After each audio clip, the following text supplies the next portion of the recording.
Local news station. The U.S. Census Bureau is releasing the results of the 2020 census right now. Let's listen in.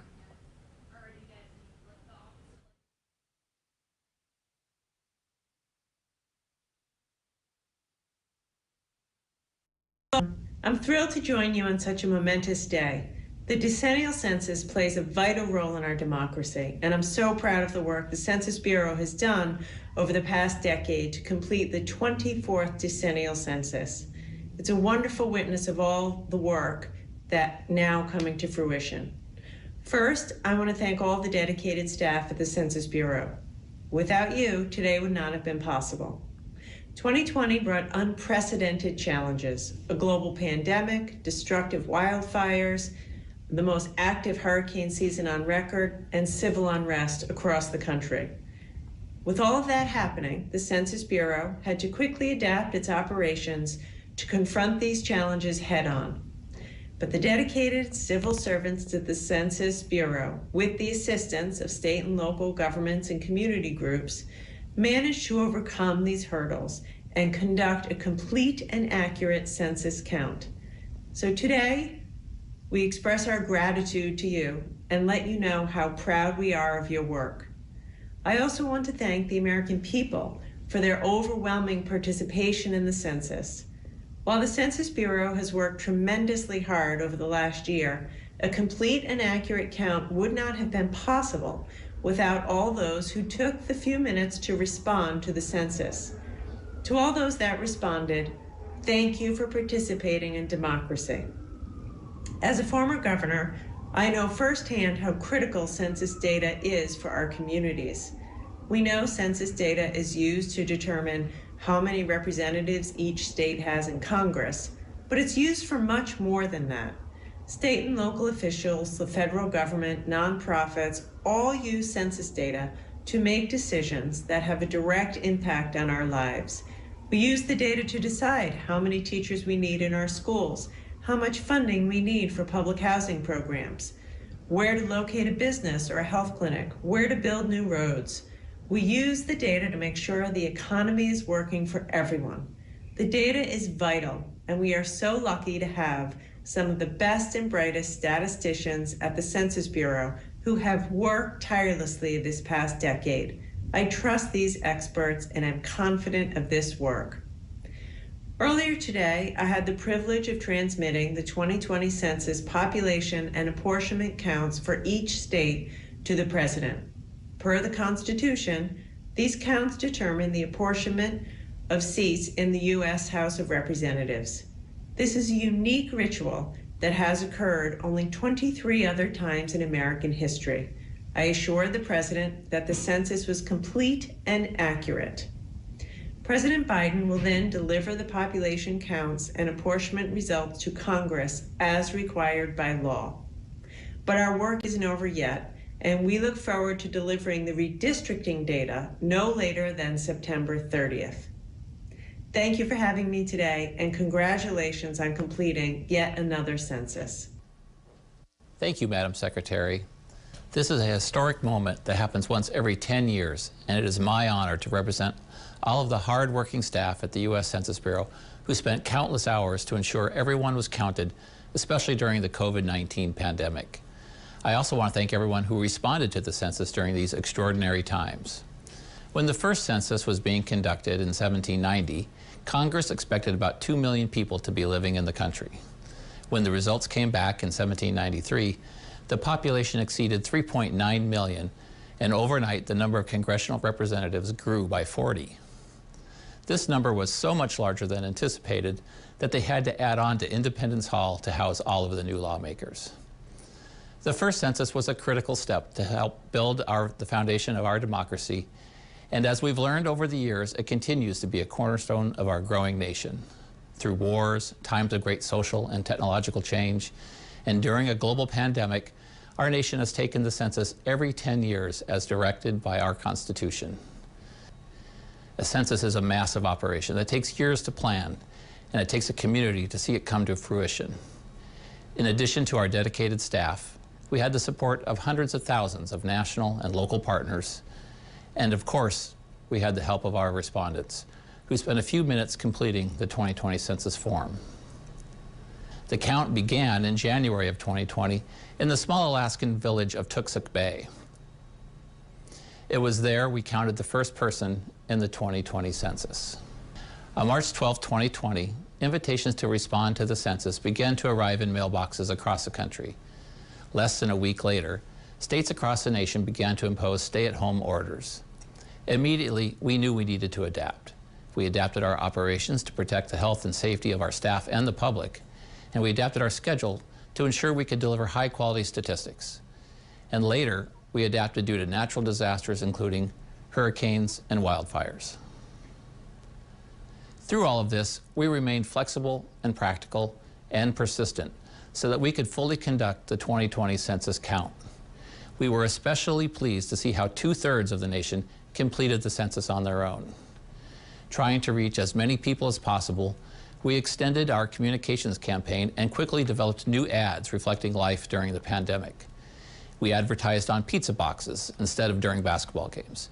Our partners joined us in reaching people at food banks and school cafeterias instead of promoting the census at county fairs. We quickly expanded from 13 non-English languages to 46 languages to assist in reaching additional historically undercounted populations. We mailed additional reminders to respond. We emailed households in low-responding areas and worked with colleges and universities directly to ensure their students were counted in the right place. We worked hard to get more people to respond, especially in those historically undercounted areas. Census takers have a hard job to begin with, and trying to count people during a global pandemic made it even more challenging. But in order to count the remaining households that did not respond on their own, our census takers went out to those addresses, equipped with masks and iPhones, and collected responses directly from household members or from knowledgeable neighbors. In some cases, when we couldn't get a response in any of these ways, we were able to use information households already provided the government, such as through past census responses, tax returns, or other government records. As we move into the results, I want to note that we appreciate the public's patience as we took the appropriate amount of time to ensure the accuracy and quality of the count.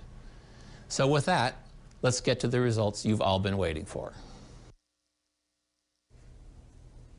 The 2020 census took a snapshot of all people living in the United States on April 1st, 2020, and the results are in.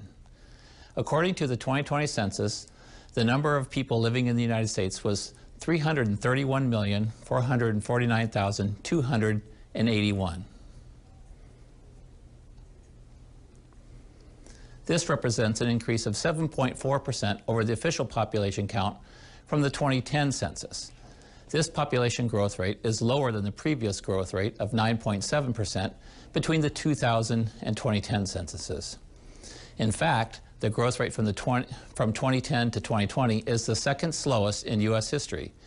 The country's 7.4% increase in population this decade was only slightly more than the 7.3% increase between 1930 and 1940. For the regions, the South grew the fastest over the last decade with a 10.2% increase in population, followed by the West with 9.2%, the Northeast with 4.1%, and the Midwest with 3.1%. The Northeast grew faster this decade than it grew between 2000 and 2010, while the other three regions grew slower this decade than the last. When looking across the states, we see large variation in population sizes. The state with the largest 2020 census resident population was California, with 39,538,223. The state with the smallest population was Wyoming, with 576,851.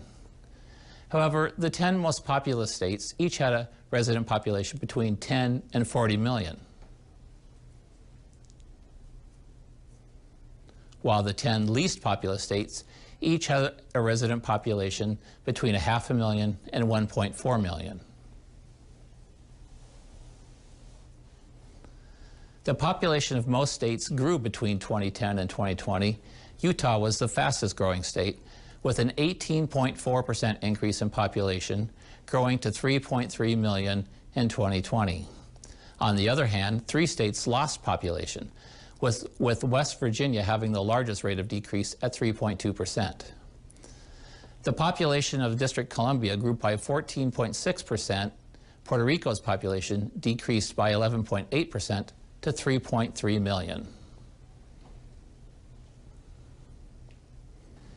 Now let's get to the apportionment results from the 2020 census.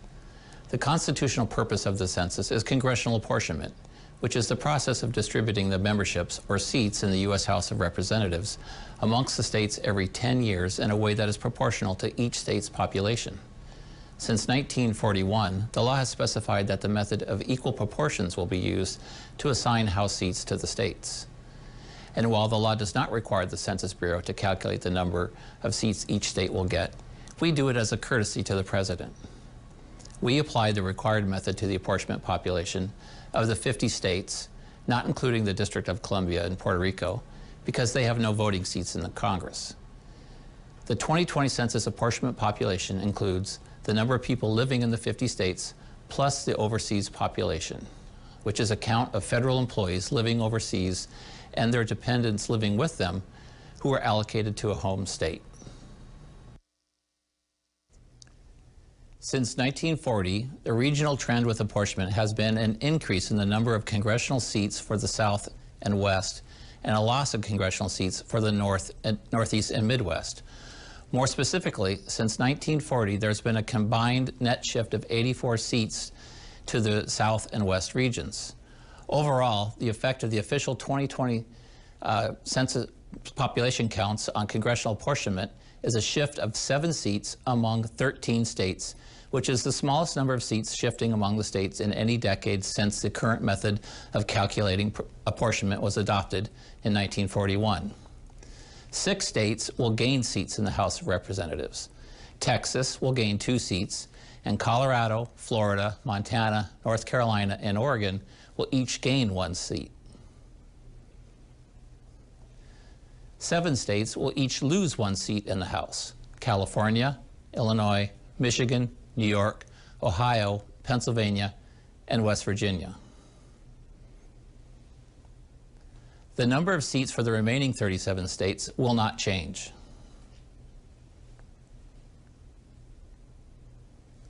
The states that will have the most representatives in Congress are California with 52 seats, Texas with 38 seats, Florida with 28 seats, and New York with 26 seats.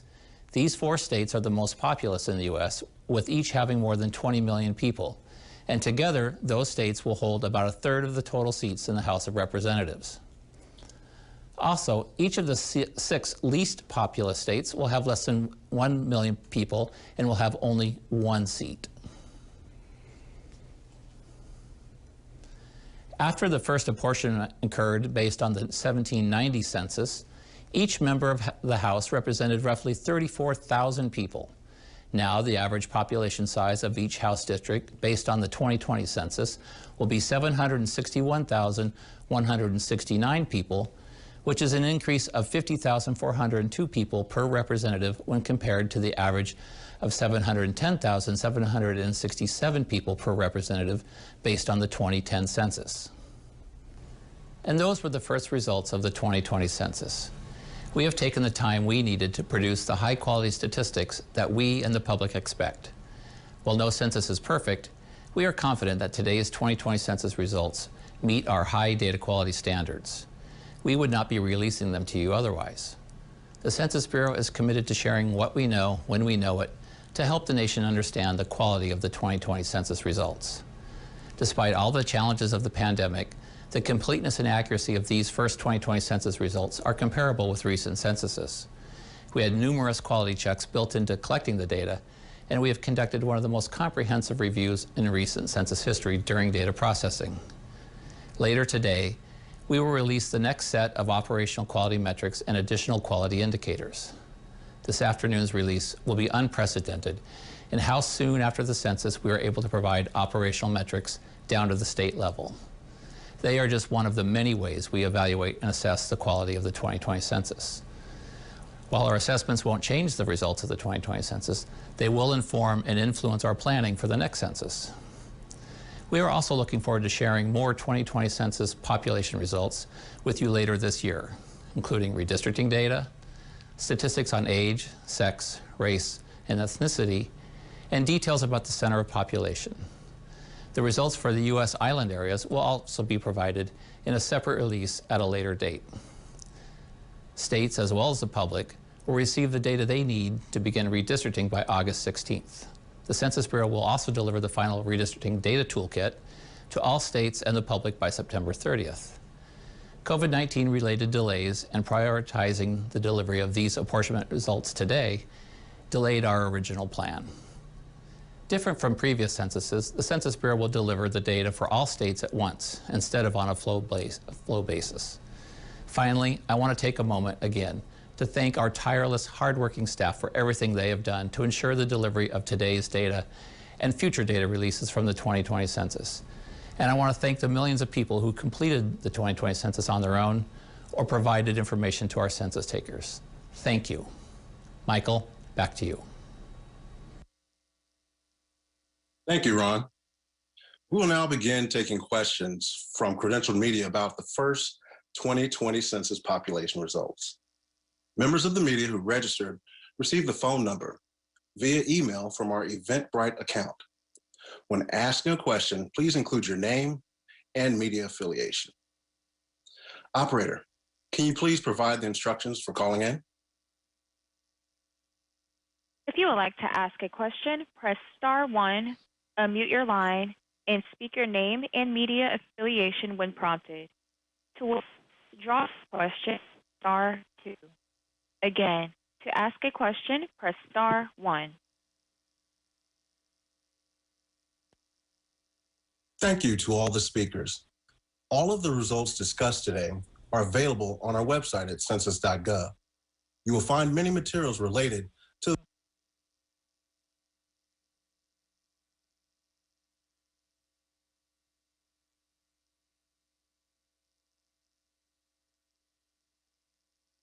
While we await callers, let me introduce our Census Bureau matter experts to us. We have with us today Ron Jarman, our Acting Director of the Census Bureau, Al Fontenot, Associate Director for the Decennial Census, Victoria Velkoff, the Associate Director for Demographic Programs, Karen Battle, Chief of the Population Division, and Kristen Cosby. All right, we've been listening to the census announcement this afternoon. It's official. Following the 2020 United States Census, California will be losing a seat in the U.S. House of Representatives. They're among a handful of states, including New York, that are going to be losing a congressional seat. California will now have 52 seats, which still gives California the most representatives among all 50 states. Texas actually gained 2 seats. They'll now have 38. Florida will now have 28, and New York will have 26. All of the specific redistricting data is going to be announced later this year. But again, following the 2020 census, California will be losing a seat in the U.S. House of Representatives. This only happens every 10 years. The census, it determines the number of congressional representatives that each state receives based on population. As of April 2020, America has 331 million people. It saw a 7.4% growth rate from 2010 to 2020, which is actually the second slowest growth rate in United States history. 9.2% increase in the West Coast, and California is still the most populous state at 39.5 million people. Utah is the fastest growing state. They saw an 18% increase. Since 1940, the West has seen a congressional seat increase. But again, as I mentioned, there are several states that will be losing U.S. House seats, including here in California. All told, 7 seats shifted in 13 different states across the country. And as I mentioned, again, Texas will be gaining 2 seats. We're going to have a little bit more on the U.S. Census. Again, all of the redistricting information is going to be handed out in September. So we'll continue to follow these updates, and we'll have more on this here on Chron On as well as on Chron 4 in regards to what this means for us here in California.